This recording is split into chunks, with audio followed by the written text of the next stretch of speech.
काफी समय पहले की बात है। वीरगढ़ नाम का एक राज्य था। वहां का राजा बहुत अच्छा था, मगर राजा को एक सुख नहीं था। वह यह कि उसके कोई भी संतान नहीं थी, और वह चाहता था कि अब वह राज्य के अंदर किसी योग्य बच्चे को गोद ले, ताकि वह उसका उत्तराधिकारी बन सके और आगे की बागडोर को सुचारू रूप से चला सके। और इसी को देखते हुए राजा ने राज्य में घोषणा करवा दी कि सभी बच्चे राजमहल में एकत्रित हो जाए। ऐसा ही हुआ।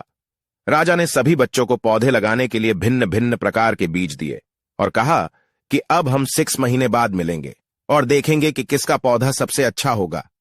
महीना बीत जाने के बाद भी एक बच्चा ऐसा था जिसके गमले में वह बीज अभी तक नहीं फूटा था, लेकिन वह रोज उसकी देखभाल करता था और रोज पौधे को पानी देता था। देखते ही देखते 3 महीने बीत गए। बच्चा परेशान हो गया।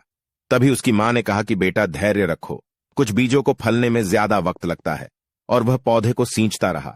6 महीने हो गए। राजा के पास जाने का समय आ चुका था, लेकिन वह डर हुआ था कि सभी बच्चों के गमलों में तो पौधे होंगे और उसका गमला खाली होगा। लेकिन वह बच्चा ईमानदार था और सारे बच्चे राजमहल में आ चुके थे।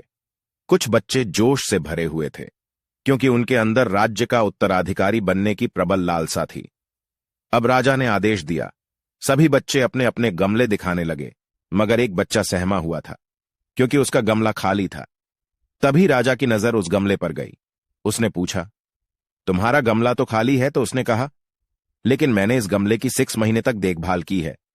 राजा उसकी ईमानदारी से खुश था कि उसका गमला खाली है। फिर भी वह हिम्मत करके यहां आ तो गया। सभी बच्चों के गमले देखने के बाद राजा ने उस बच्चे को सभी के सामने बुलाया। बच्चा सहम गया और राजा ने वह गमला सभी को दिखाया। सभी बच्चे जोर से हंसने लगे। राजा ने कहा, शांत हो जाइए, इतने खुश मत होइए। आप सभी के पास जो पौधे हैं वो सब बंजर है। आप चाहे कितनी भी मेहनत कर लें, उनसे कुछ नहीं निकलेगा। लेकिन असली बीज यही था। राजा उसकी ईमानदारी से बेहद खुश हुआ और उस बच्चे को राज्य का उत्तराधिकारी बना दिया गया।